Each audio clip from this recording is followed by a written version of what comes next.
নমস্কার বন্ধুরা, my cooking ডায়েরিতে আপনাদের অনেক অনেক স্বাগত জানাচ্ছি। আজ আমি চিংড়ি মাছের একটা রেসিপি নিয়ে এসেছি। মিষ্টি কুমড়ো শাক দিয়ে করেছি। আর এই গরমে মশলা খেতে খুব একটা বেশি ভালো লাগে না, তাই একদম কম মশলায় রান্নাটা করেছি।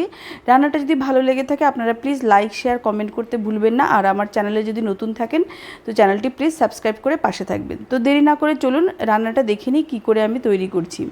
প্রথমে আমি এখানে নিয়েছি, দেখুন, মিষ্টি কুমড়ো, আলু নিয়েছি। আলুটাকে একটু লম্বা লম্বা করে কেটে নিয়েছি।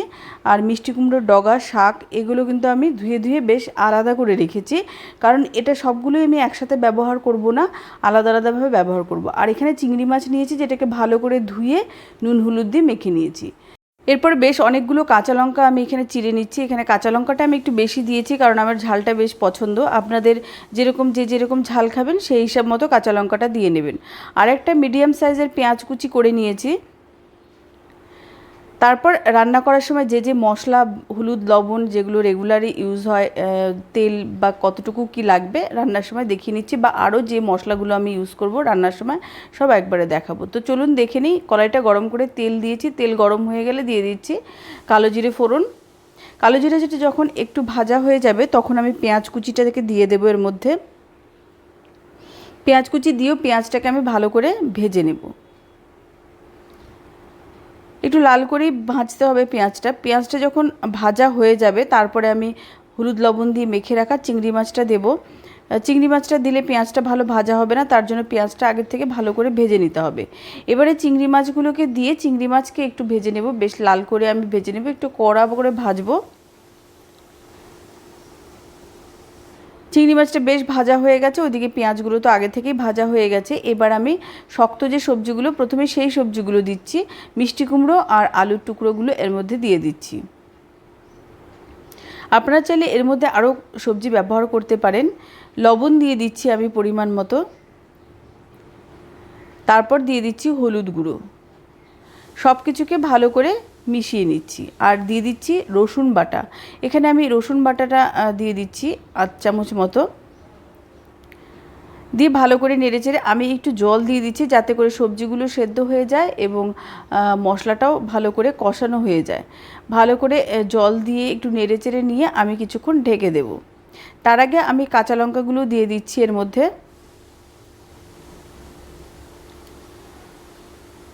দিয়ে তারপর হালকা একটু নেড়েচেড়ে নিয়ে আমি ঢেকে দিচ্ছি। 2 থেকে 3 মিনিট ঢাকা দিয়ে রাখলেই হবে। তারপরে দেখা যাচ্ছে সবজিগুলো অনেকটা সেদ্ধ হয়ে গেছে, আর মশলার যে কাঁচা গন্ধ সেটা কিন্তু একদমই নেই। এরপর আমি ডাঁটাগুলো দিয়ে দেবো, যে ডাঁটাগুলো কেটে রেখেছি। বাট আমি এখানে পাতাগুলো কিন্তু দিচ্ছি না, শুধুমাত্র ডাঁটাগুলো দিচ্ছি। ভালো করে ডাঁটাগুলোর সাথে মশলাগুলো আমি মেখে নিচ্ছি। এরপর আবার কিছুক্ষণ ঢেকে দিলাম, যাতে ডাঁটাগুলো একটু সেদ্ধ হয়। তারপর তুলে দিচ্ছি। ডাঁটা, সবজি সব সেদ্ধ হয়ে গেছে।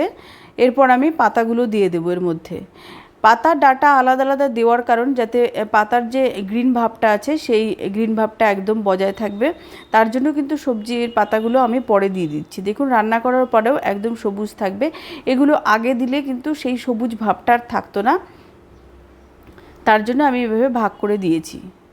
একটু ভালো করে নাড়লেই দেখবেন পাতাগুলো একদম কিন্তু মিশে যাচ্ছে, বেশ নরম হয়ে যাচ্ছে, যেহেতু পাতাগুলো কচি।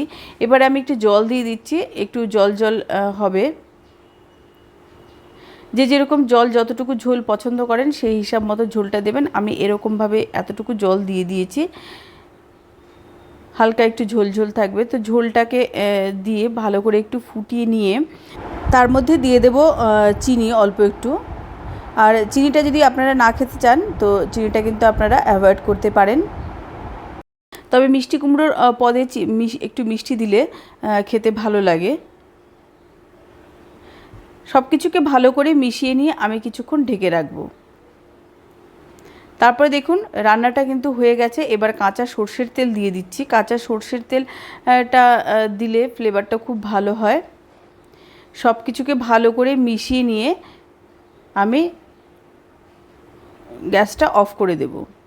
আর সর্ষের তেল দেওয়ার পরে বেশিক্ষণ কিন্তু রান্না করতে হবে না। গ্যাসটা অফ করে দিচ্ছি। এবার অন্য পাত্রে আমি ট্রান্সফার করে নেব। একটা প্লেটে আমি তরকারিটা বেড়ে নিচ্ছি। দেখুন ঝোল খুব একটা বেশি হয়নি, মাখা মাখা হয়েছে। আর খেতে কিন্তু খুবই ভালো লাগে এই রেসিপিটা। গরম গরম ভাতের সাথে এরকম সবজি তরকারি হলে আমার মনে হয় আর কিছুই দরকার হয় না। তো রেসিপিটা আপনাদের ভালো লাগলে অবশ্যই লাইক শেয়ার কমেন্ট করতে ভুলবেন না। যারা নতুন আমার চ্যানেলে সাবস্ক্রাইব করে প্লিজ পাশে থাকবেন। পাশে থাকা নোটিফিকেশন বেলটা প্লিজ অন করে অল করে দেবেন, যাতে করে নতুন নতুন রেসিপি দিলে সাথে সাথে আপনাদের কাছে নোটিফিকেশনগুলো পৌঁছে যায়। আজ এই পর্যন্তই, আবার নতুন কোনো রেসিপির সাথে হাজির হব। আপনারা সকলেই ভালো থাকবেন, সুস্থ থাকবেন। নমস্কার।